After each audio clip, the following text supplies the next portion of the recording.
Olá, olá, Shalom, boa noite a todos. Muito bem-vindo mais uma vez a uma transmissão ao vivo através desse canal Fazendo Techuvá.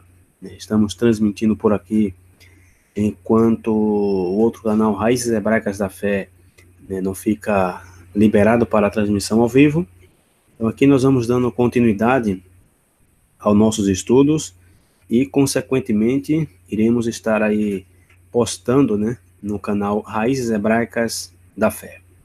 E nós estamos hoje no capítulo 9 de Gênesis, em nosso estudo sistemático, verso por verso, do livro de Gênesis, e vamos aqui entrar no capítulo 9, que começa dizendo o seguinte: E abençoou Deus a Noé e a seus filhos, e disse-lhes: Frutificai e multiplicai-vos, e enchei a terra.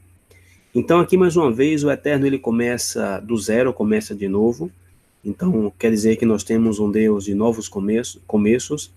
Nosso Deus é um Pai amoroso que não se importa quantas vezes caímos ou sejamos derrubados. Ele, em sua misericórdia, nos dá outra oportunidade para voltarmos, e justamente nos levantar. E um exemplo disso aqui nós podemos ver na vida de Caim e de Abel.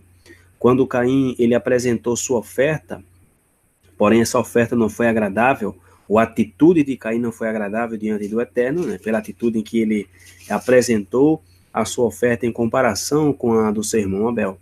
Então o Eterno ele não rejeitou a Caim, e o deixou assim sem nenhum tipo de explicação. Então o mesmo texto disse que Deus deu a Caim outra oportunidade de voltar a apresentar a sua oferta. Então isso aqui nos deixa saber que o Eterno ele se encanta nos novos começos. Ele se encanta em nos dar outra oportunidade, A sua misericórdia se renova a cada manhã. E no caso de Caim, o que é que Deus disse a Caim? Caim, volta a apresentar a oferta.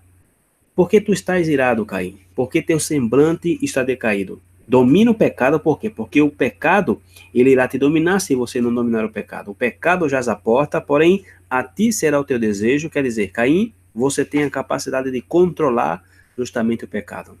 E eu estou parafraseando no Gênesis capítulo 5, aí no versículo 6 e 7, onde se narra justamente esse acontecimento. Então aqui também vemos um novo começo com Noé. A humanidade representada em Adão caiu, se corrompeu e transgrediu junto com todos os que seguiam. Isso justamente fez com que o Eterno decidisse destruir a terra. Então toda essa humanidade é somente Noé, de todo aquele povo, que existiu na época de Noé, somente Noé e seus filhos acharam graça diante do Eterno, e foi a partir deles que o Eterno começa uma vez mais. Então, tudo que nós conhecemos da natureza e do mundo em que nós vivemos, é depois do dilúvio.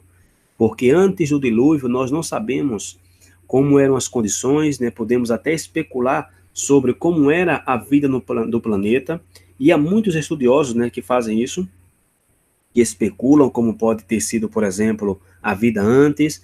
Porém, afinal de contas, são meras especulações. Na realidade, o único que nós conhecemos e sabemos é o que se passa depois do dilúvio. Então, assim que estamos aqui, há um novo começo, uma nova oportunidade.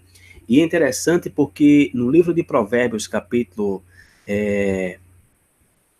de número 24, se não me engano, diz que o justo ele cai 7 vezes e se levantará, mas o ímpio tropeçarão no mal. Quer dizer que o Eterno, em sua misericórdia, nos dá uma oportunidade do arrependimento. E o arrependimento é o recurso mais maravilhoso que o Eterno tem nos dado. Ou seja, que o arrependimento é a única possibilidade que nós temos de retornar ao Criador bendito. E o que seria de nós se cada vez que a gente cometesse erros graves e já não tivéssemos a possibilidade de restituir ou de regressar? Então isso seria algo muito trágico, muito grave. No entanto, enquanto nós tenhamos vida, tenhamos esperança de voltar a fazer as coisas novamente, de voltar a começar, então somente temos que estar aí retificando todo o tempo, ou seja, fazer aquilo que se conhece no judaísmo como tikkun. Porém, ou seja, para que isso seja importante, nós precisamos ter justamente uma clara visão de onde nós queremos chegar, saber qual é o nosso destino, e dessa maneira não importa quantas vezes nós saiamos do caminho ou tropeçamos, Sempre e quando nós nos levantarmos, temos que colocar nossa visão no autor e consumador da nossa fé, e aí nós poderemos voltar a começar. Por quê? Porque a nossa trajetória, e é interessante que se a gente analisa a nossa trajetória em comparação, por exemplo, à trajetória de um avião, ou seja, a nossa vida é como um plano de voo. Por quê? Porque um avião, ele antes de voar, se requer o quê? Se requer ter um plano de voo, né, porque é preciso saber qual será o destino do avião, então tem que sair de um ponto, ou seja, sai de um ponto A, até chegar a um ponto B. E durante o trajeto, durante o percurso, o avião ele vai enfrentar o quê? Muitas turbulências, né? Muitas coisas adversas, ventos contrários, tempestades, enfim, muitas circunstâncias que vão fazer com que o avião ele esteja saindo da rota. Então isso é muito similar à nossa vida.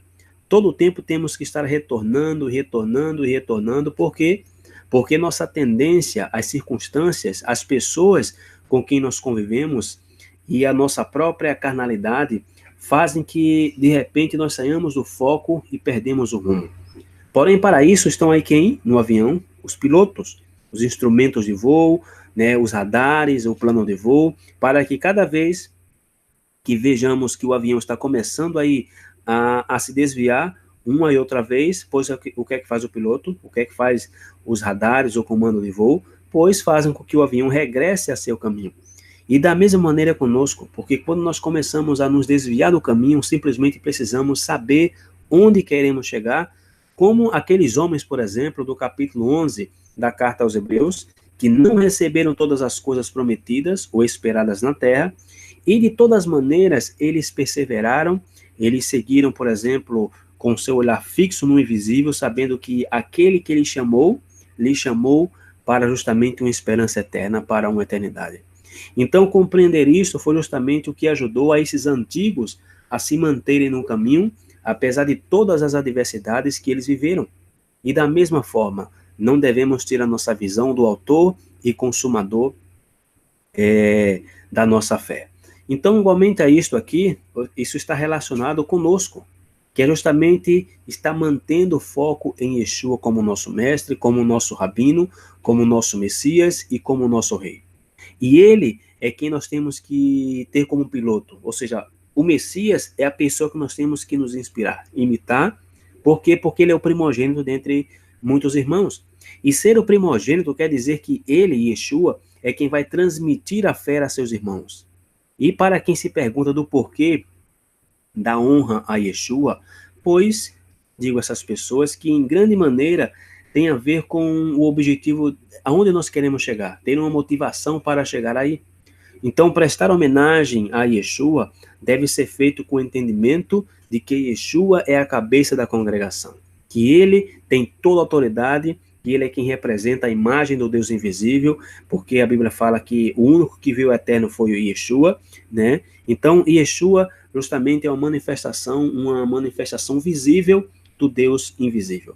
Porém, não é o mesmo entender que, ou seja, perdão, é o mesmo que a gente conseguir entender que no Messias Yeshua habita toda a plenitude da divindade. Ou seja, nós temos que entender isso desde uma perspectiva hebraica. Então isso é algo que eu quero deixar aqui bem claro, porque é diferente saber e entender que Yeshua é justamente a divindade em carne com a mentalidade hebraica, que entender isso com a mentalidade filosófica grega. Então é diferente porque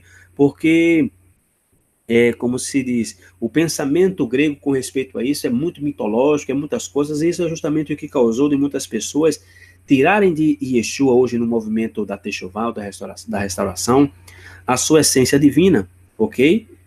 Então, no pensamento hebraico, se ensina que Deus, ele manifesta seus atributos, sua autoridade, seu poder, que seu espírito se derrama, e em especial em quem? Em Yeshua. Por isso que Yeshua se chama de Mashiach. Por quê? Porque ele é ungido, ele é aquele que recebeu toda a autoridade, mais uma vez, ele é justamente a imagem do Deus invisível. Por isso que o apóstolo Paulo disse que Yeshua, ele era o reflexo do eterno. Então, de maneira que quem honra Yeshua, quem agradece a Yeshua, quem adora a Yeshua, na verdade está adorando ao Pai. Por isso que no livro de João, no capítulo 5, verso 23, disse, para que todos honrem o Filho como honram o Pai. Quem não honra o filho, não honra o pai que o enviou. Ok? Então, como é que eu posso dar a glória, por exemplo, a honra a Yeshua, e dividir essa mesma honra com o Eterno, se o próprio Eterno disse que ele não divide a sua glória com ninguém? Então, isso é importante saber. Por quê? Porque quando estamos honrando a Yeshua, estamos justamente lhe agradecendo e entendendo que ele é o meio, ok? Já que somente existe um Deus e um mediador entre os homens, isso é quem? O Messias. Então, nós estamos dando honra e adoração ao Pai na pessoa de Yeshua. Então, assim que nós entendemos isso, não haverá nenhum problema, posto que no livro do Apocalipse disse que quando estejamos diante do trono, veremos o Cordeiro imolado e estaremos a ele cantando, dizendo a ele: sois digno de receber toda a glória, honra e louvor. Por quê? Porque Yeshua, ele representa os atributos do Eterno, que são amor, humildade. Então, assim que honrar ao Messias, lhe agradecer, na verdade estamos agradecendo a única pessoa, que é o Pai. Então, isso assim é como, por exemplo, o sumo sacerdote que tinha aí na sua testa, num diadema que se usava, ele levava justamente o nome divino, se chamava justamente a palavra Kodesh, Lei Adonai, ou seja, o nome do Eterno, lembrando que o nome divino é a expressão dos atributos, o caráter e os ensinamentos de Deus. Então, de maneira que o sumo sacerdote representava o Eterno também. Então, quando alguém via o sumo sacerdote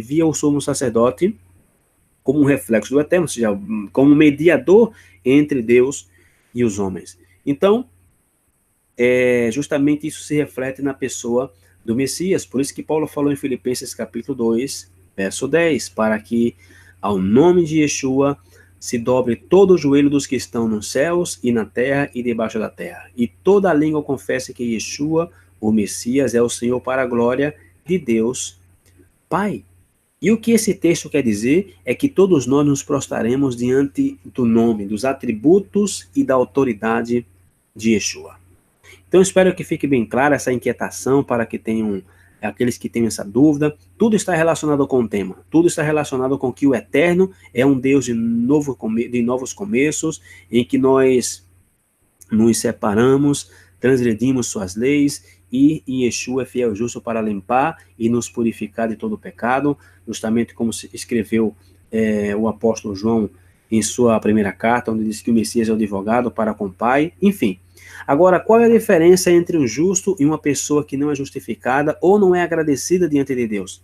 A diferença nós poderíamos comparar com dois automóveis, por exemplo. Um automóvel novo, ok, um automóvel novo, outro velho, acabado, né, que já nem corre bem, e o outro é o último modelo dos mais velozes que tem por aí.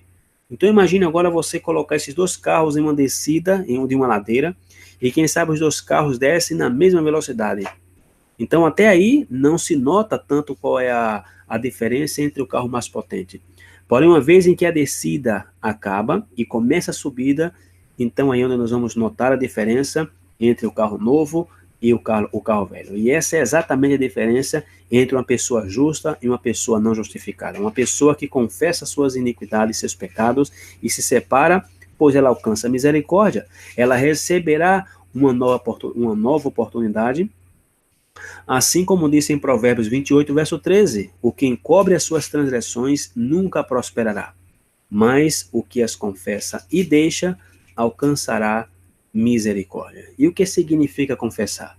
Confessar é justamente se colocar de acordo com Deus e reconhecer que o que Deus disse é verdade, é a verdade absoluta.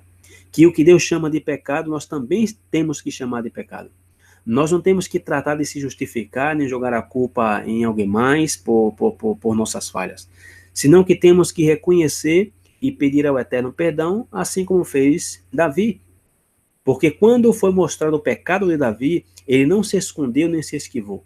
Davi simplesmente disse: ai de mim que sou morto, sou um pecador, fui concebido em pecado, perdoa-me, Senhor.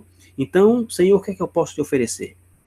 Ou seja, que não há nada que eu possa te oferecer para restituir o que eu fiz. O único que eu tenho diante de ti é meu coração contrito. E aí o profeta Natan disse a Davi que ele não iria morrer.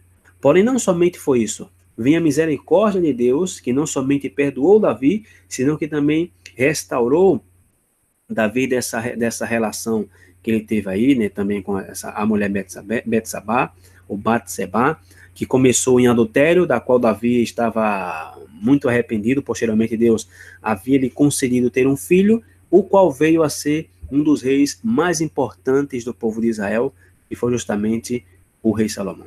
E isso é para que nós vejamos até onde chega a misericórdia do Eterno, que se renova a cada manhã. E no Salmo 103, né, não coloquei aqui, mas no Salmo 103, no versículo 12, disse que assim como está longe o Oriente do Ocidente, assim afasta de nós as nossas transgressões. Então é exatamente isso que está se passando aqui em Gênesis capítulo 9. Aqui nós encontramos que Deus, uma vez mais, ele justamente, como é que eu posso falar? Que justamente as pessoas que saíram da arca aqui receberam mandamentos específicos do Eterno, que foi justamente frutificai e multiplicai-vos e enchei a terra. E nos nossos estudos, né, sempre nós falamos que tudo está conectado com a restauração de Israel. Tudo está conectado com as 12 tribos de Israel e mais especificamente com as tribos do norte. Por quê? Porque a palavra frutificai aqui, nesse texto, é a palavra em hebraico, não é peru, ok? É pero, ok? E essa palavra pero, ok, está conectada com a palavra fruto, ok? E a palavra multiplicai-vos, ok, é a palavra em hebraico chamado rabu, ou ravu, já que a letra B pode significar, a letra bet pode significar também um V. E a palavra rav em hebraico significa grande.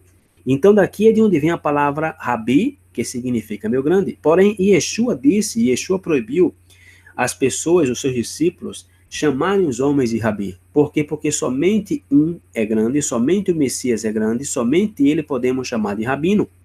Porém, o texto aqui em hebraico disse, pero uveru, ok? Pero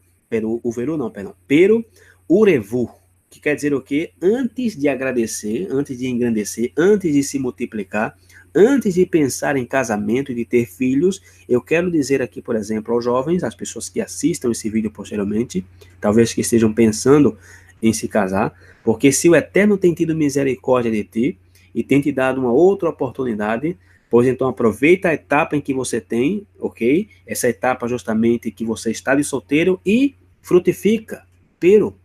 E essa palavra pero, mais uma vez, ela está conectada com outra palavra hebraica que significa fruto de uma árvore, que é justamente a palavra peri, ou pere. E as escrituras, irmão, nos compara com o quê? No profeta Isaías. O ser humano é comparado com o quê? Pois, segundo o profeta Isaías, nós somos comparados com árvores.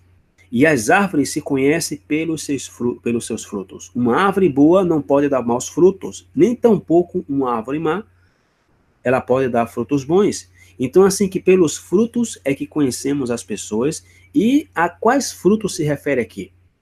Pois todos os frutos do Espírito. Né? Tem também outros frutos, né, que quero compartilhar com vocês, que se relacionam, por exemplo, com entender a justiça de Deus e entender o que ele tem feito. Então, assim, que antes de pensar em casamento, antes de pensar aí na nossa vida cotidiana, pois nós temos que pensar primeiramente em frutificar para o reino dos céus. Por isso que em Mateus, não, em João capítulo 15, João 15, verso 16, disse, não me escolhestes a vós a mim, ou seja, não me escolhestes vós a mim, mas eu vos escolhi a vós. E vos nomeei para que vades e deis fruto, e o vosso fruto permaneça, a fim de que tudo quanto em meu nome pedirdes ao Pai, ele vos-lo conceda.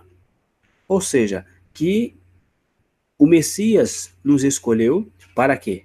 Para que a gente dê fruto, e que este fruto não seja somente um fruto bonito que as pessoas achem lindo, que esse fruto tem que permanecer, para que você produza um fruto eterno, um fruto perdurável, não um fruto corrompido ou um fruto que se perca. E na carta aos Gálatas, capítulo 5, por ali, o apóstolo Paulo, ele nos ensina acerca do fruto do Espírito. Amor, gozo, paz, paciência, benignidade, bondade, fé, mansidão, temperança. Todos esses frutos são atributos de caráter que precisamos ter antes de pensar em nos multiplicar. Então, se as pessoas estão pensando em se casar, mais vale que estejam produzindo esses frutos, porque se não for assim, e no lugar da pessoa, no lugar em que, como é que eu posso falar? No lugar de que em você fluam esses frutos do Espírito, o que vai estar saindo de vocês são justamente o quê? Obras da carne. E quais são as obras da carne, segundo o apóstolo Paulo? Adultérios, luxúrias, contendas, lasciva, inimizade, gritaria, todas essas coisas. Então te garanto que teu casamento vai ser uma guerra mundial. Então assim que assegure-se de frutificar primeiro, porém tão pouco te preocupe ou pense que o dar fruto é um produto do teu esforço humano, e Yeshua nos deu a chave para podermos dar fruto. O que é que ele disse? Permaneçam em mim, eu sou a videira e vocês são os ramos. E os ramos não podem dar fruto se não permanecem unidos ao tronco. Então, da mesma maneira, vocês, sem mim, não podem fazer nada. Então, assim que, se você quer dar fruto, então tem que permanecer apegado, ligado, enxertado em Yeshua, que é a Torá viva, que quer dizer a palavra do Eterno. Então, de modo que, de maneira prática, para poder dar frutos, o que é que você tem que fazer? É meditar na palavra do Eterno de dia e de noite, em seus mandamentos, e como consequência, o Eterno vai te comparar com o que disse, por exemplo, o Salmo 1, com um homem que medita na sua palavra de dia e de noite e não anda no caminho dos pecadores, nem se assenta na roda dos escarnecedores, senão que se deleita na sua lei de dia e de noite. Então, o homem que faz isto, o Salmo 1, o rei Davi compara esse homem com o quê? Com a árvore plantada juntos a ribeiros de água, a qual dá seu fruto a seu tempo. E o que significa? É que se você está apegado, se você está plantado no Messias, se você está meditando em seus mandamentos, assim que se você quer dar fruto, não te esforce, somente medite em sua palavra e de maneira natural, como fazem, por exemplo, as árvores. Por quê? Porque essa é a natureza da árvore, dá frutos. Então, meditar é estar escutando, é estar memorizando, é estar refletindo na palavra do Eterno de dia e de noite. E então, agora não há pretexto para fazer, para não fazer, porque todos nós, irmão, temos muitos estudos. Inclusive, no meu canal Raiz Hebraicas da Fé, creio que tem mais de 600 vídeos, fora outros canais por aí de estudo, e canais muito maiores do que o meu, muito mais importantes, e pessoas muito mais conhecedoras do que eu. Então, não há desculpa. Temos várias pessoas que se dedicam a gravar estudos, e temos aí 7 dias da semana, 24 horas por dia, para nos enchermos da palavra do Eterno. E uma vez em que você está cheio da palavra de Deus, e por consequência, estará dando fruto, quer dizer, que você estará cheio de gozo, uma vez em que te custe trabalho ficar deprimida, deprimido, né, ficar triste, né, estar aí com um ânimo negativo ou pessimista, quando você esteja sempre contente, otimista, quando seja amoroso, amorosa, paciente, benigno, que sempre pense no o melhor das pessoas. Então, agora sim, a pessoa se casa. E aí a pessoa com a qual você vai se casar vai te dizer que ela ganhou na loteria, ou ele, ou seja, vai dizer que encontrou o príncipe de olho azul, né, que você é o melhor ou a melhor que encontrou. Então, assim que esses são os mandamentos: frutificai, multiplicai-vos e enchei a terra, ok? Esse é o terceiro mandamento. Ou seja, em outras palavras, o mundo é muito grande. Vá a todas as terras, explorem, não estacione em um só lugar. Por quê? Porque a terra é preciosa. Deus, em sua graça e na sua misericórdia, tem nos dado um planeta lindo. Ou seja, nós temos que explorar muita coisa. O Eterno nos deu o mundo, por exemplo, como um quarto de bebê. Quem já foi mãe aqui, ou pai, e teve condições, por exemplo, de fazer uma decoração no quarto do bebê, o que é que a gente, quando se faz uma decoração no quarto de uma criança, qual é a intenção do pai e da mãe? Pois de dar o melhor, que a criança se sinta ali no paraíso.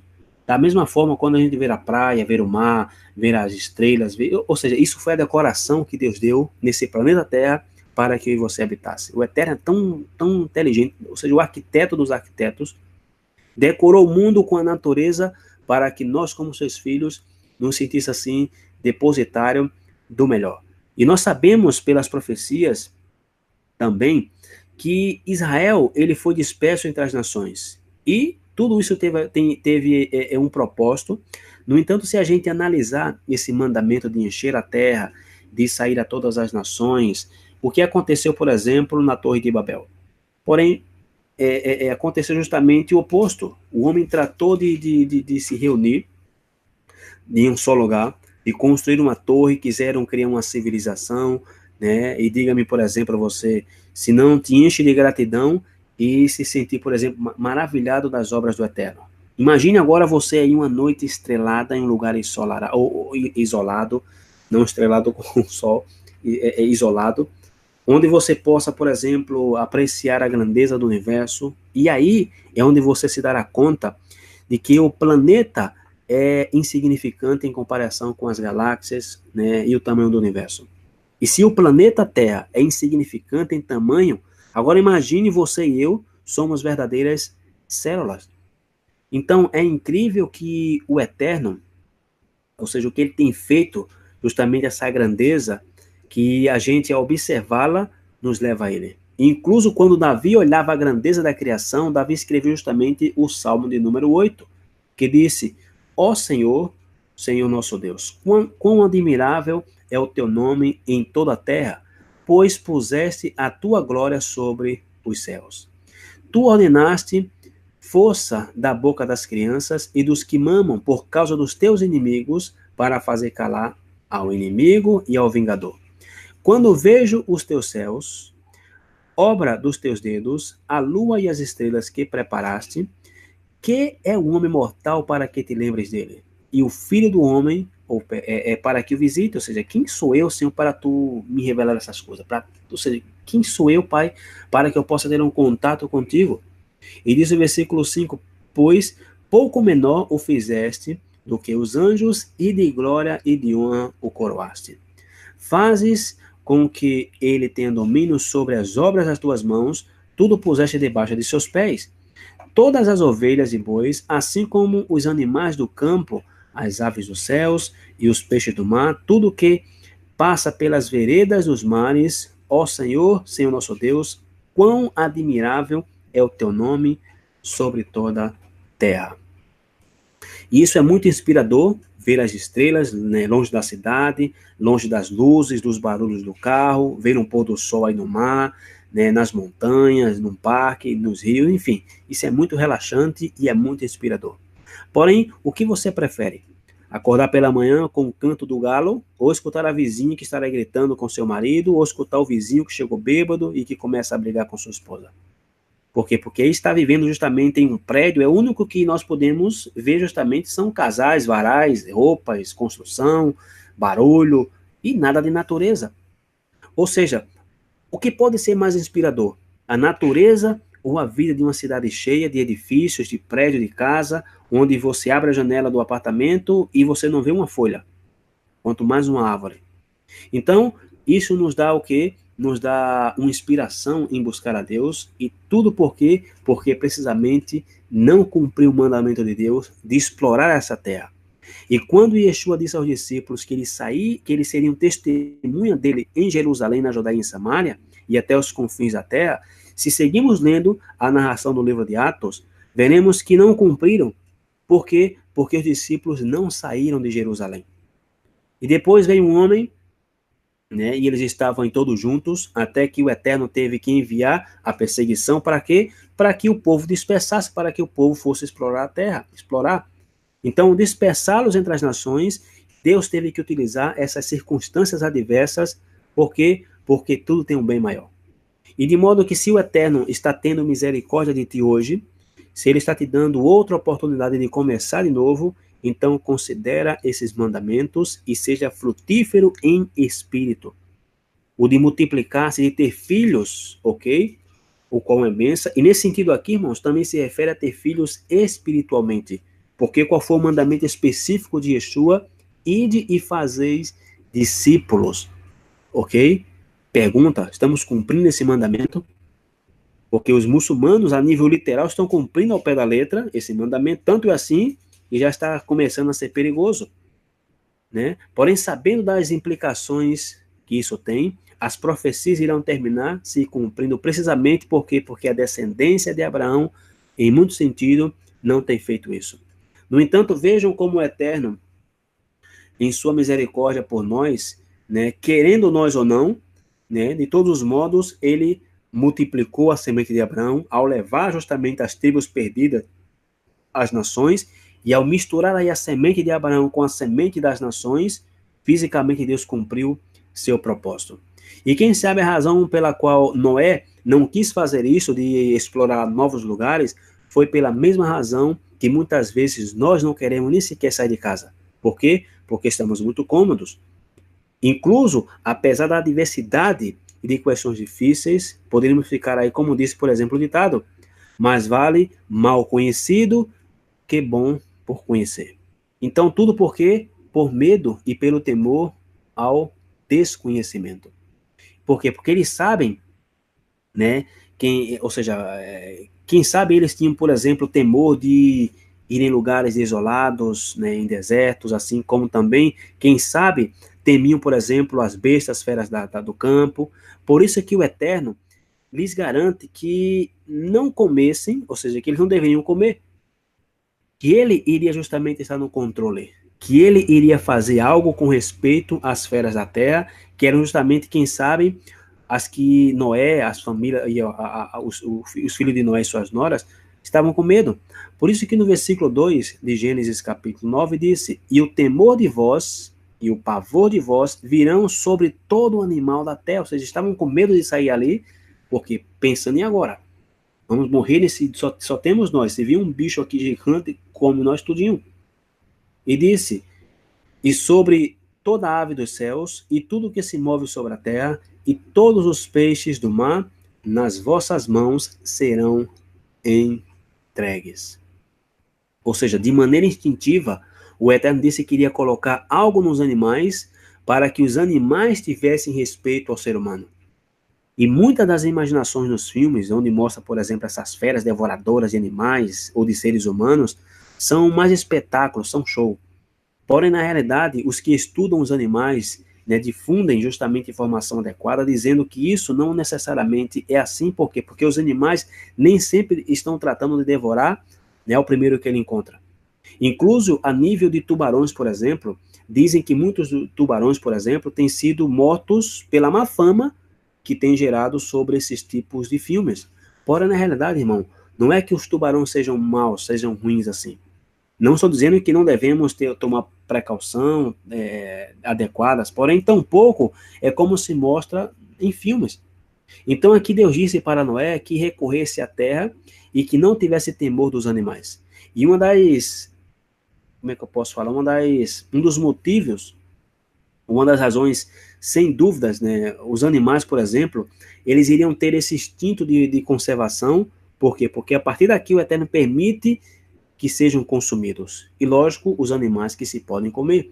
E no versículo 3 diz: tudo quanto se move, que é vivente, será para vosso mantimento.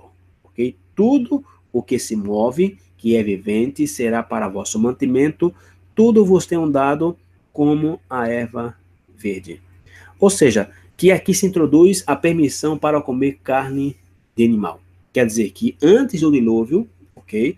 Nos tempos de Adão, por assim dizer, não existia, por exemplo, a maneira, ou seja, não existia o animal como alimento. Ou seja, que Adão somente comia legumes, somente comia frutos. Porém, nesse caso aqui já entra a possibilidade de comer animais.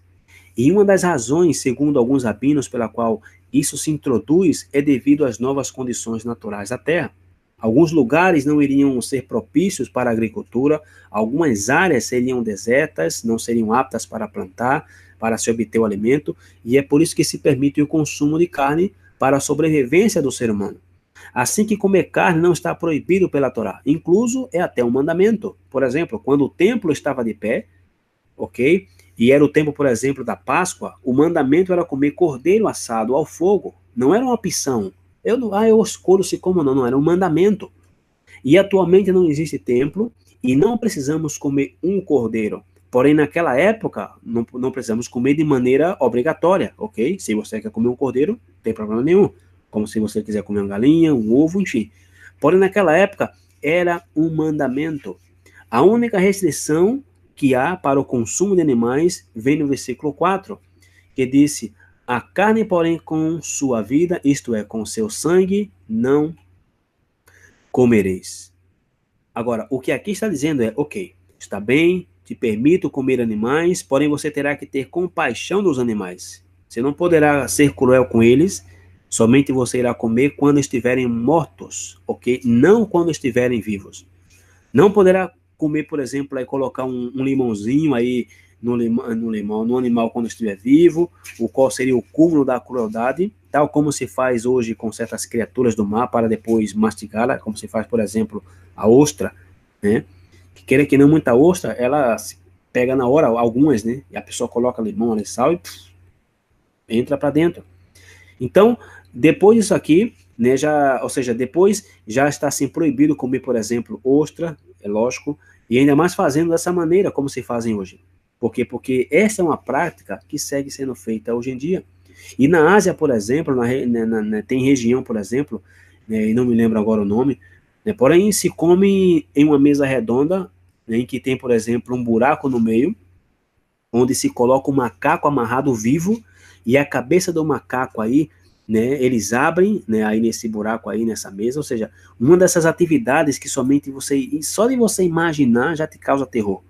Pobre animalzinho está amarrado, vivo, aterrado, e grupos de selvagens ao redor do macaco aí olhando para ele, passa o facão, abre a cabeça do macaco, e enquanto o pobre macaquinho aí se torce de dor, os selvagens estão começando a comer o miolo do animal vivo.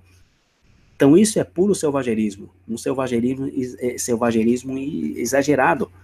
E como esses, né, tem muitos casos de crueldade com os animais, né? O Japão, por exemplo, a China, tem cada coisa horrível, né, fora do normal, fora do comum ou de todos os modos de irreverência pela vida, como cortar parte de um animal enquanto estão vivos e estar comendo essas partes, ou seja, é algo assim horroroso, é filme de terror.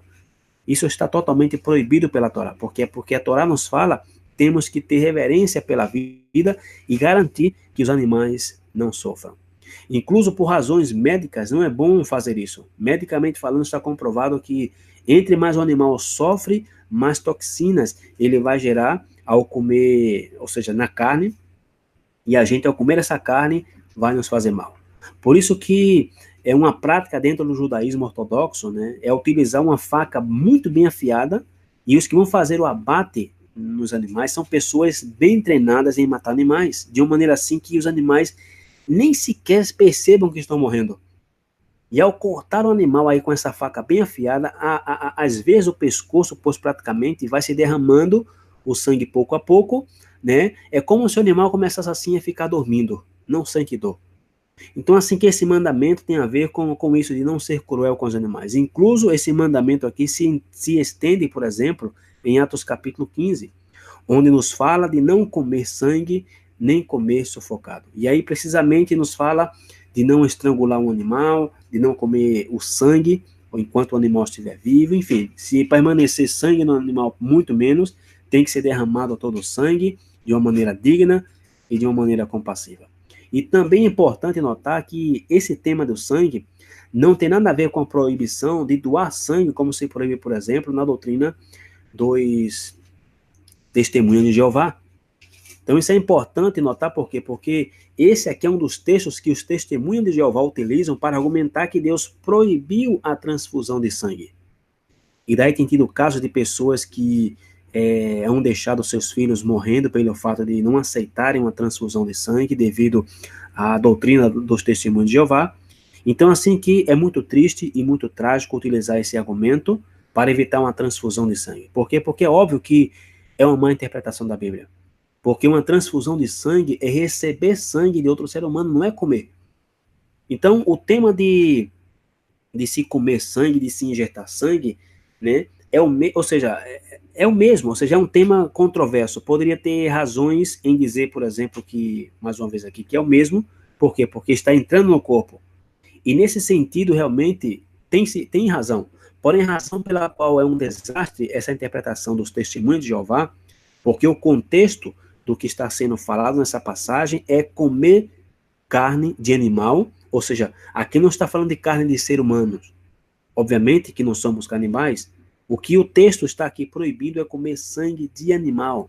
Porém, não me venha dizer que agora nós não podemos comer, que podemos comer sangue de ser humano. Não é isso que estou dizendo aqui, porque aqui vemos, e vamos ver que essa proibição de derramar sangue humano, ou seja, é muito mais, ou seja, o sangue do ser humano é muito mais sagrado ainda. Porque se o sangue dos animais é sagrado e o Eterno considera como dele, e por isso que as ofertas tinham a ver com derramar sangue, por quê? Porque a vida está lá onde? No sangue. E a vida é propriedade de quem? De Deus. E é justamente o que disse o texto, que a vida do ser humano é sagrada. Você e eu não podemos dispor livremente do sangue dos animais, nem muito menos do sangue de pessoas. E no versículo de número 5, disse: certamente requererei o vosso sangue, o sangue das vossas vidas, da mão de todo animal o requererei, como também da mão do homem e da mão do irmão de cada um requererei a vida do homem. Quem derramar o sangue do homem, pelo homem o seu sangue será derramado, porque Deus fez o homem conforme a sua imagem. Então, antes de tocar aqui no ponto da pena capital que se institui aqui, é importante esclarecer uma pergunta que é bem comum com respeito ao que disse o versículo 3, mais uma vez, que disse: tudo quanto se move, que é vivente, será para vosso mantimento, tudo vos tenham dado como a erva verde. Ok? Então o versículo 3 fala o quê? Tudo quanto se move, que é vivente, será para vosso mantimento. E muitas pessoas utilizam essa parte do versículo aqui como um argumento para dizer que agora podemos comer praticamente tudo, barata, rato, cobra e o que você quiser, o que você gostou entra para dentro.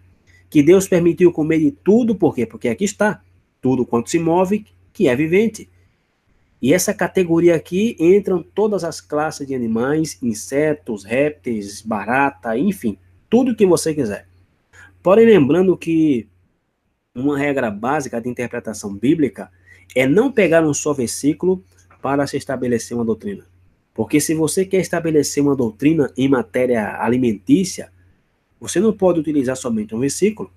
A pessoa tem que utilizar todos os versículos que falam de alimentação na Bíblia em base ao estudo conciso de todos os textos que falam sobre isso. E somente assim é como você pode estabelecer a verdade ou a doutrina.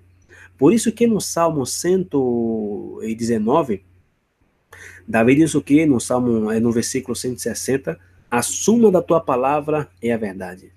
Então, de maneira que aqui disse que tudo que se move, que é vivente, e por certo a palavra mover aqui em hebraico é a palavra rechete, ou rechite, não rechete, se eu não me engano, que literalmente significa pisar ligeiramente.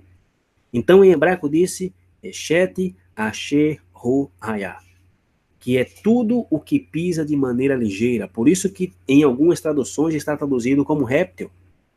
Porém, não é uma tradução correta, por quê? Porque estaria dizendo que todos os répteis nós podemos comer, e obviamente não está dizendo isso aqui. Simplesmente está falando aqui de algo que pisa de maneira suave. E repito, tudo que se move e é vivente tem que estar limitado por outros textos mais específicos para se determinar o que é que se move e o que é que se vive, do que se fala o texto aqui. Em Levítico 11 nos dá uma lista de quais animais são comíveis e quais animais não são. Então, o tema de comer ou não comer certas carnes de animais não é porque o animal seja algo mau, porque podemos chegar a pensar que, por exemplo, o pobre porquinho é um animal maldito, é um animal mau. E até podemos chegar a ser agressivo com os porcos, de repente um porco na rua joga pedra no porco, você é amaldiçoado por Deus. Porém, de maneira nenhuma, irmão, isso tem nada a ver com isso. Todos os animais que Deus criou são bons e têm um propósito para o qual eles foram criados. Igualmente os camarões, a barata, ok, os ratos. Porém aqui, irmão, ou seja, nem todo animal é comida. Deus é quem decide o que é comida e o que não é comida. Porque foi Ele quem criou o nosso corpo, foi Ele quem desenhou a todos os animais para um propósito específico. E alguns animais simplesmente Deus não os criou para ser alimento. Em Levítico Levítico 11 nos fala quais animais são. E essa explicação é para deixar claro que esse versículo aqui não disse que todos os animais estão permitidos. E agora sim vamos justamente ver o tema da pena capital para quem derrama o sangue de outro homem. Nisso o versículo 5 e 6, certamente requererei o vosso sangue, o sangue das vossas vidas, pela mão de todo animal o requererei, como também da mão do homem e da mão do irmão de cada um requererei a vida do homem. quem derramar o sangue do homem, pelo homem o seu sangue será derramado, porque Deus fez o homem conforme a sua imagem. Em outras palavras, o que é que está dizendo aqui? Vida por vida.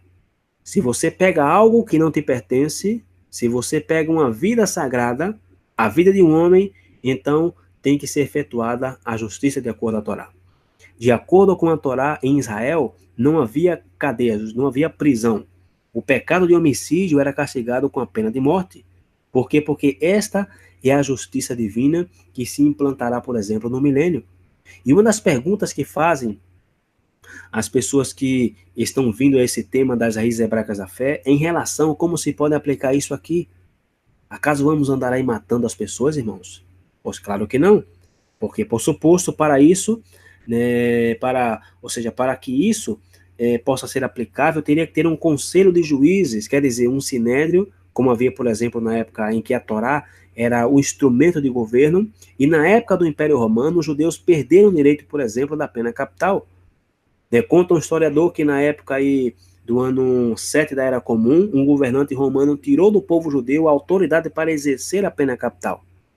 E isso também está documentado no Talmud, e é por isso que Yeshua teve que ser entregue aos romanos. Por quê? Porque eles não podiam realizar a pena capital. E o Talmud nos conta, por exemplo, que quando se deu esse decreto, os rabinos se vestiram de luto e de tristeza, consideraram, por exemplo, esse ato uma tragédia. Por quê? Porque desde a sua perspectiva, a Torá havia sido quebrantada, havia sido transgredida. E pela primeira vez, uma profecia que não se havia cumprido e se cumpriu. E qual profecia foi essa? Gênesis 49, verso 10. O cetro não se herdará de Judá, nem o legislador dentre seus pés, até que venha Siló, e a ele se congregarão os povos. E essa passagem aqui se interpretou como que Judá iria estar aí governando até que viesse Siló, ok? Que é um título messiânico. Qualquer rabino vai dizer aqui, qualquer judeu diz que esse texto aqui é um texto messiânico, que se refere até que venha o Messias. Então, no ano 7 da Era Comum, os rabinos, eles marcharam por Jerusalém, decretando que a Torá havia sido quebrada. O que não sabiam eles, esses rabinos, é que em uma aldeia chamada de Nazaré, estava crescendo nada menos que Shiló, aquele de quem vem a paz, o príncipe da paz. Eles não estavam sabendo que efetivamente a Torá não havia sido transgredida e que o Eterno estava cumprindo sua promessa e Shiló, ou Siló, estava vindo. Então, é nesse versículo aqui de Gênesis, que se estabelece justamente, Gênesis 9, que se estabelece a pena capital, porque o homem foi feito à imagem de Deus. Então, ao matar, se transgride também, por quê? Porque está sendo profanado ou está sendo apagado a imagem de Deus da qual o homem foi feito. Então, a pergunta que alguém pode fazer é, ok, então por que se aplica a pena capital a um homem que é feito à imagem de Deus? Ou seja, ao matar a um homem, o que matou receberá exatamente o mesmo. E a resposta nesse caso, irmãos, é que esse pensamento ele não aplica. Por quê? Porque um homem que se converte em um assassino já deixou de refletir a imagem de Deus. De modo que um assassino já perdeu a imagem do Eterno. Por quê? Porque Deus não é um assassino, não é cruel, não destrói. Ele sempre busca construir e edificar. Então, assim que ao perder a marca do Eterno, ao profanar seu nome, pois a pessoa já não tem direito de viver. Isso se relaciona também com o terceiro mandamento de não tomar o nome do Eterno em vão. Quer dizer, que eu e você somos criados à imagem de Deus. Então, se somos criados à imagem do Eterno, o que é que nós temos? O que é que nós portamos? Pois, justamente portamos o selo do Eterno, ok? Como, por exemplo, uma obra de arte onde o autor assina aí. Então, cada vez que nós tomamos essa assinatura, este nome, esses atributos que Deus tem nos dado, e usamos nossa vida para degradar o homem, ok? Ou seja, o que é que nós estamos fazendo? Nós estamos justamente colocando Deus por baixo do que temos recebido. Estamos tomando o seu nome em vão e isso não tem perdão. E disse a Escritura que não será perdoado nem nesta vida, nem na futura. Então, para nós podermos agora entender um pouco mais, né? Vem agora o contraste em destruir ou diminuir, que disse justamente o versículo 7. Mas vós frutificai e multiplicai-vos, povoai abundantemente a terra e multiplicai-vos nela. E falou Deus a Noé e a seus filhos com ele, dizendo: E eu, eis que estabeleço a minha aliança convosco e com a vossa descendência depois de vós, e com toda alma vivente que convosco está, de aves, de gado e de todo animal da terra convosco, com todos que saíram da arca, até todo animal da terra. E eu convosco estabeleço a minha aliança, que não será mais destruída toda a carne pelas águas do dilúvio, e que não haverá mais dilúvio para destruir a terra. Então a promessa aqui que Deus está fazendo é de não voltar a destruir a terra com as águas do dilúvio. E alguns comentaristas dizem, por exemplo, que este aspecto é condicional, quer dizer, desde que o homem não derrame sangue, que não seja violento, e que por não ter cumprido o pacto e por ter seguido derramando sangue, então terá que ser decretado outro juízo. E a única diferença, irmãos, é que não haverá água nesse outro juízo. E é exclusivamente o que disse o apóstolo Pedro, que disse que os céus e a terra estão sendo reservados para quê? Para o dia do juízo, que será com quê? Com fogo. 2 Pedro, capítulo 3, verso 7, ele disse: Mas os céus e a terra que agora existem pela mesma palavra se reservam como tesouro e se guardam para o fogo até o dia do juízo e da perdição dos homens ímpios. Ou seja, que Deus já nos deu uma oportunidade. E se nem com a graça e com a sua misericórdia nós não nos arrependemos, então já não há desculpas para que esse juízo venha. E disse o versículo 12: E disse Deus: Este é o sinal da aliança que ponho entre mim e vós, e entre toda alma vivente que está convosco, por geração eterna. Gerações. O meu arco tem um posto nas nuvens, este será por sinal da aliança entre mim e a terra. E acontecerá que, quando eu trouxer nuvens sobre a terra, aparecerá o arco nas nuvens. Verso 15. Então me lembrarei da minha aliança que está entre mim e vós, e entre toda a alma vivente de toda a carne, e as águas não se tornarão mais em dilúvio para destruir toda a carne. Ou seja, que este é o sinal do pacto, o arco-íris. E é muito lindo de ver o arco-íris como um sinal do pacto. O arco-íris, irmãos, é, por exemplo, como é que eu posso falar? Ou seja, o arco-íris se forma com a luz do sol, que ao entrar em contato com as gotas da chuva, gera justamente esse efeito assim, multicolor, ok? E é interessante que no livro de Êxodo, capítulo 39, versículo 9 e o verso 14 disse: Quadrado era, duplo fizeram o peitoral, e o seu comprimento era de palmo, e a sua largura de um palmo dobrado. Verso 14. Estas pedras, pois, eram segundo os nomes dos filhos de Israel, 12 segundo os seus nomes, como gravura de selo, cada um com o seu nome, segundo as 12 tribos. Ou seja, o que é que nós temos aqui são as instruções do que o sumo sacerdote deveria usar. Então, vemos nesse exemplo aqui, onde o Eterno disse que o sacerdote, ele tinha que usar certas cores nas suas vestes, branco e azul. E logo ele tem outras cores, que são da cortina, por exemplo, do lugar santíssimo, que é da cor de escarlata, azul, branco e púrpura. Então essas cores estão construídas dentro do material que sustenta justamente as pedras. Primeiro o branco e logo vemos o azul do éfode. E digo isso por quê? Porque, inclusive, eu falei isso um pouco no tema sobre o poder da luz.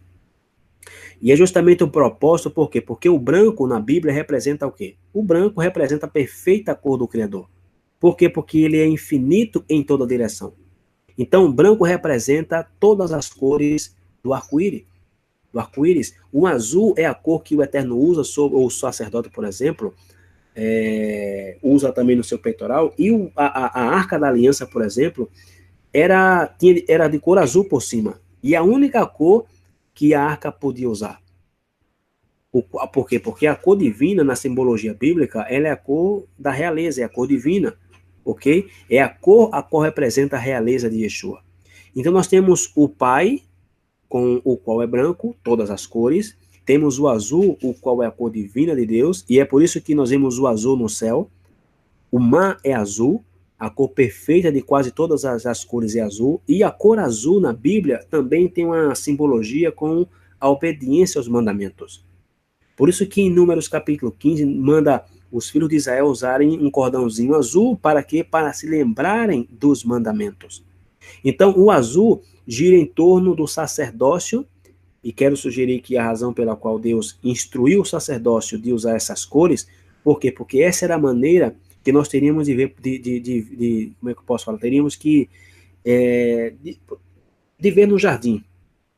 Ou seja, temos um sacerdote de quase 2.000 anos atrás, voltando ao jardim, antes de pecar, onde não havia pele. E o que é que havia dentro do jardim? Pois luz.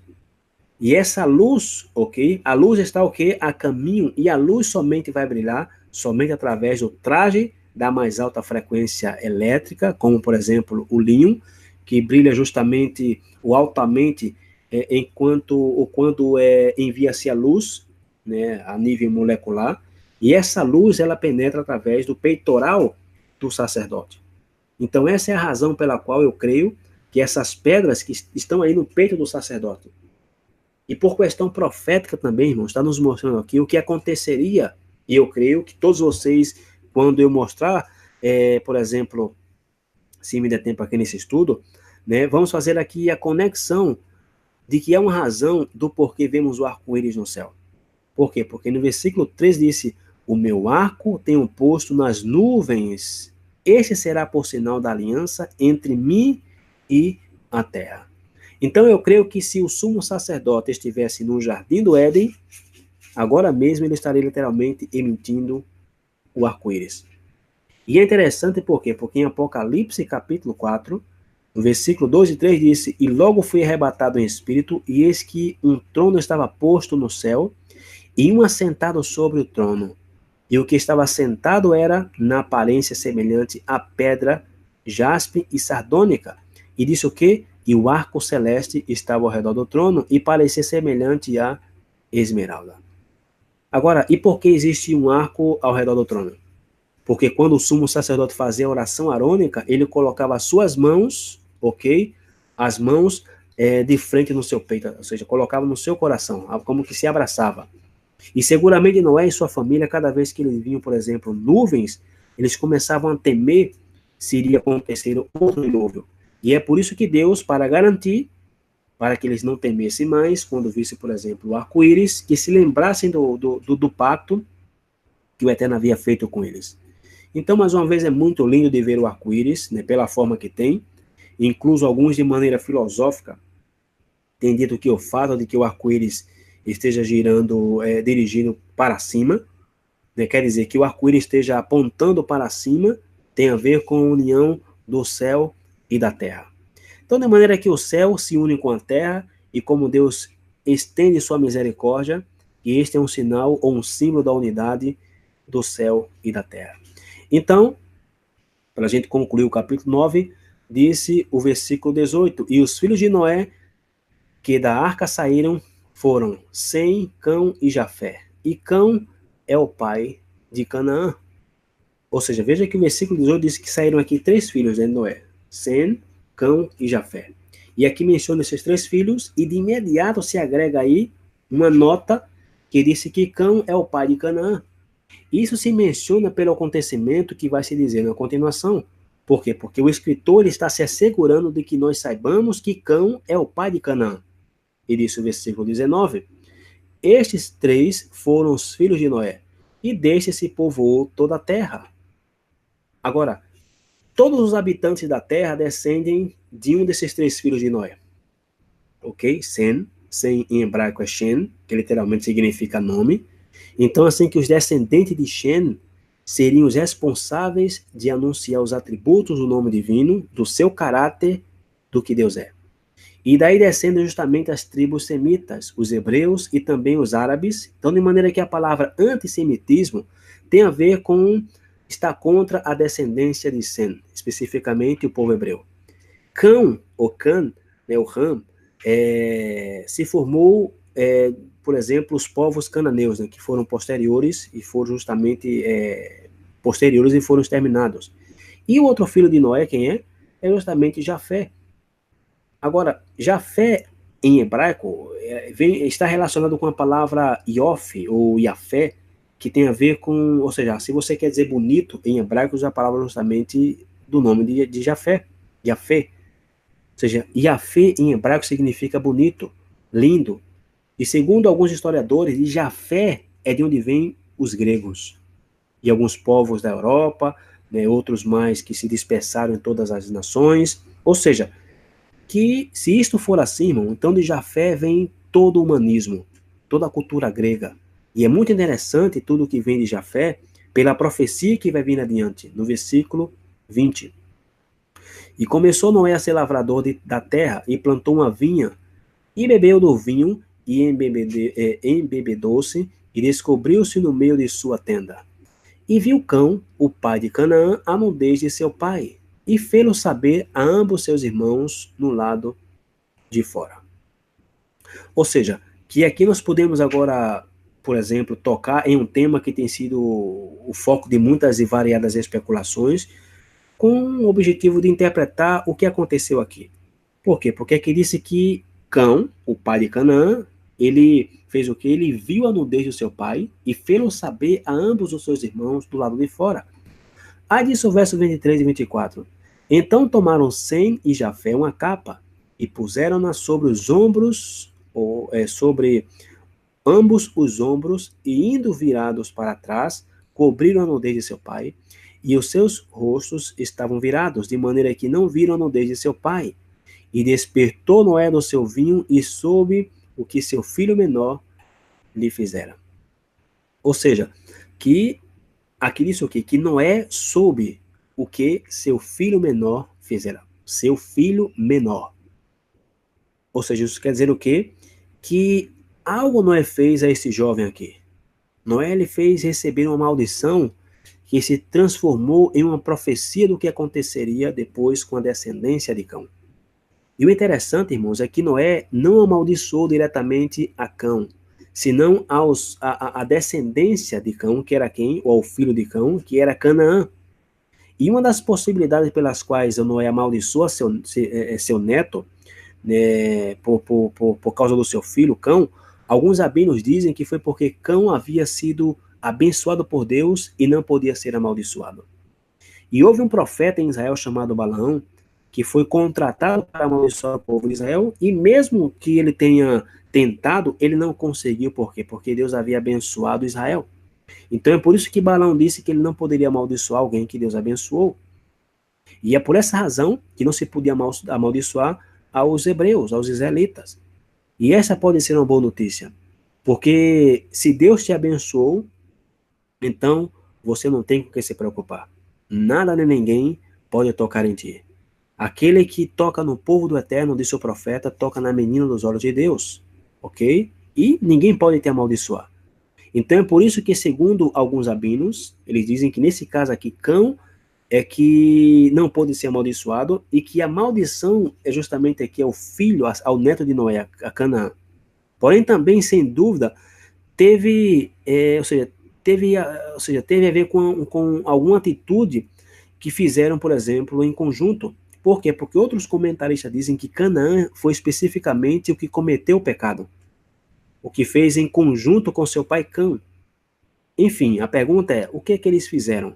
Pois bem, isso é todo um mistério, porque a Torá nem em nenhuma outra parte da Bíblia disse o que aconteceu, somente aqui nos dá uma pista do que fizeram. E sobre o que Cão fez com seu pai Noé, existem muitas versões, porém, afinal de contas, são somente especulações, não podemos afirmar. Porém, eu somente menciono isso aqui a nível de informação geral para que nós saibamos as diferentes opiniões que desse texto aqui têm surgido. Porém, não podemos ser dogmáticos para afirmar que foi uma dessas coisas. E uma das interpretações ou comentários que surgem desse texto aqui é que quando o texto disse que viram a nudez de Noé, é uma referência ao que disse Levítico capítulo 18 com respeito às relações sexuais proibidas, entre as quais estão aí que os filhos que tenham relações com seus pais, né, ou com a esposa do seu pai, é uma proibição. E uma possibilidade, segundo alguns comentaristas, é que na realidade Cão teve relação sexual não com Noé, senão com a esposa de Noé, ok? Que é justamente uma relação de onde surgiu Canaã. Ou seja, que Canaã é o fruto ilegítimo, segundo alguns, ok? Dessa união da mulher de Noé com Cão.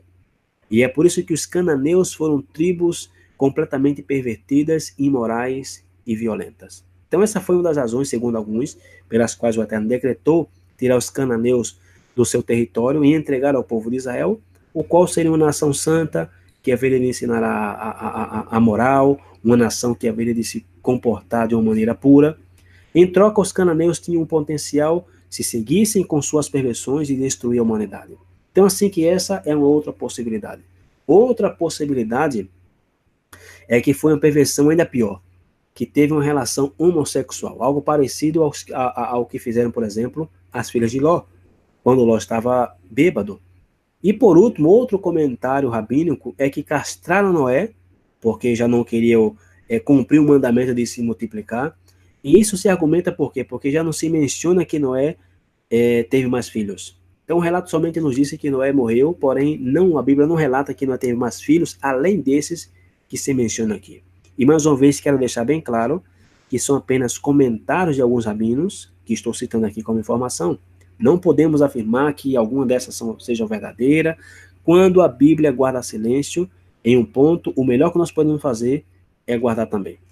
Então aqui vem algo assim que vamos aprender com esse texto aqui, e todo esse texto do capítulo 9, e aplicar três regras de interpretação, que são contexto, contexto e contexto. Porque nunca podemos tirar um versículo do seu contexto. E outra coisa que é necessário mencionar aqui, irmãos, é que uma das razões pelas quais provavelmente Noé ficou bêbado, né, o qual é um ato que não é, ou seja, que não é muito de acordo com a descrição que a Bíblia fala de Noé, né, como um homem perfeito em sua geração, que achou graça, por exemplo, aos olhos do Eterno. Vemos que Noé, ao descer da arca, no lugar dele se agarrar com todas as atividades que tinha que se fazer, ele fez um altar, ele apresentou uma oferta de cheiro agradável ao Eterno. Então, segundo isso, Noé era um homem profundamente espiritual. De modo que não se encaixa com a personalidade de Noé o que disse aqui, que de repente Noé ficou embriagado. Então é por isso que alguns afirmam que isso aqui foi devido às condições climáticas e atmosféricas que mudaram, por exemplo, depois do dilúvio. E o processo de fermentação mudou e Noé não estava acostumado com esse processo. E, possivelmente, né, Noé ele bebia o fruto da vida e não, ou seja, e esse fruto não a ficar fermentado, pois não passava nada com Noé. Porém, aqui ao ver essa mudança e ao beber o vinho, Noé se embriagou, saiu do controle, e é justamente o que aconteceu, o que disse o verso 25, e disse: Maldito seja Canaã, servo dos servos seja aos seus irmãos. E disse: Bendito seja o Senhor Deus de Sem, e seja-lhe Canaã por servo. Ou seja, que aqui já se decreta, né, uma profecia que tem a ver com o pecado. O pecado sempre irá nos levar à escravidão ou à falta de domínio próprio.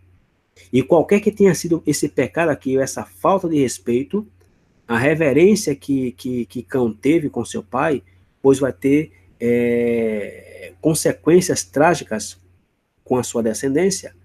E nesse caso aqui, Canaã passou a sua descendência, os quais se converteram em pessoas totalmente irreverentes, pessoas pervertidas, que provocou que mais tarde se decretasse o extermínio deles.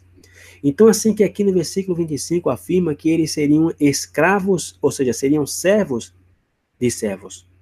Por isso, tampouco podemos levar ao extremo de que por uma época se interpretou esse texto.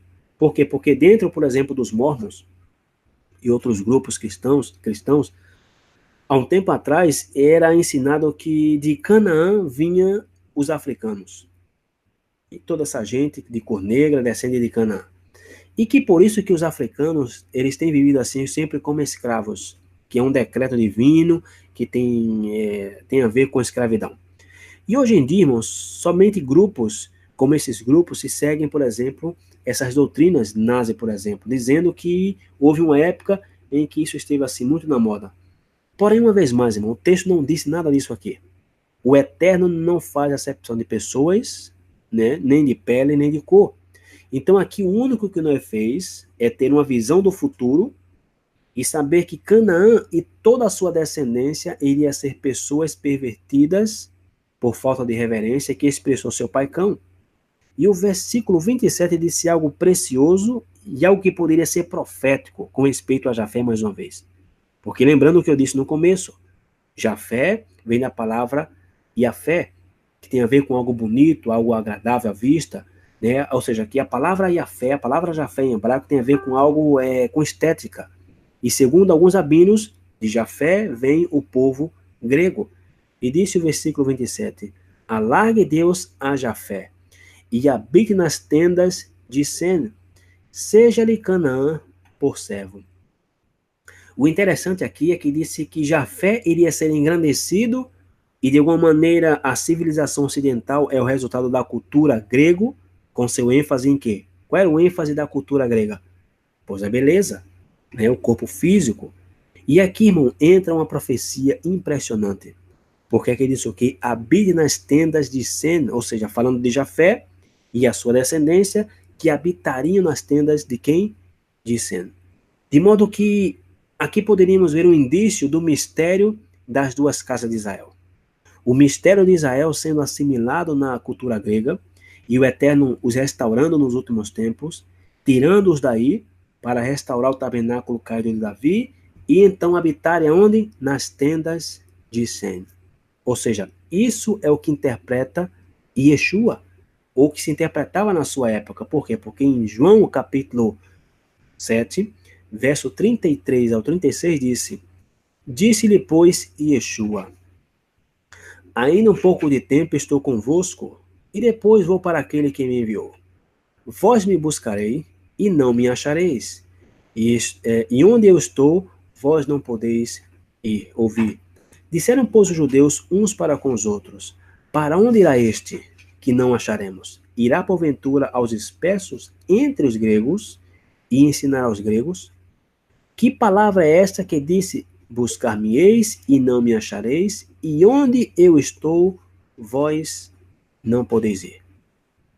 E há pessoas que, sem dúvida, conheciam essa interpretação e começaram a se perguntar, peraí, ele é o Messias e está dizendo que vai aos gregos e vai ensinar aos gregos? Pois bem, irmãos, esta é uma profecia que, ao conhecer o mistério das duas casas de Israel, fica bem interessante. Por quê? Porque, para a gente concluir, o capítulo 9, relatando justamente o final dos dias de Noé e o tempo em que Noé na terra viveu depois do dilúvio. E disse o versículo 28, e viveu Noé depois do dilúvio 350 anos, e foram todos os dias de Noé 950 anos, e morreu. Então assim termina o capítulo 9, nos dando a conta dos dias de Noé e os anos em que Noé viveu. E para finalizar esse estudo, irmão, dizendo que se depois de estudar esse capítulo 9, e se tua vida está assim terminando de passar por um dilúvio, e se você aí ver tudo ao teu redor desolado, poxa, te animo, por exemplo, a que hoje você considere que Deus, ele quer fazer algo contigo, que ele quer te dar outra oportunidade. Então, vamos orar, vamos agradecer ao Eterno e pedir ao Eterno que ele te permita e nos permita ser multiplicado e que possamos encher a terra do conhecimento e da glória do Deus Pai. Pai, te agradecemos por teus filhos e aos que estão aí dando, aos quais tu está dando uma nova oportunidade, Senhor. Obrigado por todos aqueles que, apesar da sua maldade, de estar aí se afastando de ti, de que sua vida esteja desolada e que pensam que já não há remédio, Senhor. Tu, Senhor, no dia de hoje, lhes dá esperança, que as portas do arrependimento sempre estejam abertas e que tu receba a todos aqueles que de todo o coração voltem a ti. E Pai, eu também te peço que haja em todos nós gratidão por tudo que tu tem feito por nós, pelo pacto eterno, de não nos destruir, Senhor, com um dilúvio ou com outro dilúvio. E ajuda-nos a ter, Senhor, reverência pela vida, a entender também que a proibição que fizeste a esse mandamento de derramar sangue e tomar nossa vida né, que não pertence, não nos pertence, e por isso que está proibido o suicídio, porque nós não podemos tomar nossa vida em nossas mãos. E tu nos criaste, Senhor, inocentes. Somos nós quem nos corrompemos ao nos separar de ti. Porém, tu és rico em misericórdia, com teu grande amor que nos amaste, nos deste vida justamente com o Messias, e aí sim somos salvos pela graça. Te agradeço pela vida da minha esposa que está aqui ao meu lado, que tu a abençoe com saúde, com paz, entendimento, e que eu possa, Senhor, estar cumprindo o mandamento, Pai, de amar a minha esposa assim como tu me amou, Senhor. Assim como tu amaste teu povo, que se conhece como a igreja, e se entregou por ela, Senhor, para santificar, purificando-a com a lavagem da água, pela palavra, para apresentar a si mesmo igreja gloriosa, sem mácula, sem ruga, nem coisa semelhante, mas santa e irrepreensível. E a maneira, Pai, em como eu posso amar a minha esposa é através do exemplo do nosso Salvador, que entregando minha vida por ela, purificando-a no lavamento da palavra, e este é o verdadeiro amor em ação. Te agradeço pelas pessoas que nos acompanharam, aquelas que irão assistir esse estudo, que esse estudo possa ser bênção, Senhor, na vida de cada pessoa que assista, que escute essa gravação, para que possamos, Pai, ser grato a Ti por tudo, Senhor, que Tu tem feito por nós, e simplesmente, Pai, não pensar duas vezes, Senhor, na hora de investir no Teu reino, Senhor, na hora de multiplicar, na hora de ser fecundo espiritualmente falando, Senhor. Que muitas vezes estamos mais preocupados com as coisas deste mundo, com medo do que vai acontecer, do que quem vai governar, quem vai ser solto, quem não vai ser solto, e estamos esquecendo, Senhor, que quem domina sobre o mundo és Tu, Senhor. Satanás, o reino das trevas, é somente o meio que Tu usa para disciplinar a humanidade, Senhor. Então nós temos aqui que estar preocupado com as coisas desse mundo, Senhor, porque os pagãos já fazem isso. Temos que estar preocupados em como Te agradar, Senhor. E multiplicarmos, fazermos filhos espirituais, Senhor, e não medir força nem recursos na hora de investir na Tua palavra, Pai. Bendito sejas Tu, Senhor, em nome e pelos méritos do Teu Filho amado Yeshua. Amém. Muito obrigado mais uma vez a todos vocês, as pessoas que nos acompanharam aí pelo YouTube. Que o Eterno abençoe vocês, a Denise Saldanha, Sérgio, Mauro Sérgio, irmã Rejole, perdão, Ivan, Pedro Salles, Marcos Aurélio, William, Felipe, Márcia dos Santos, enfim. Que o Eterno realmente abençoe a cada um de vocês, Tânia Costa, e que possamos colocar em prática tudo aquilo que aprendemos. Shalom a todos e até a próxima.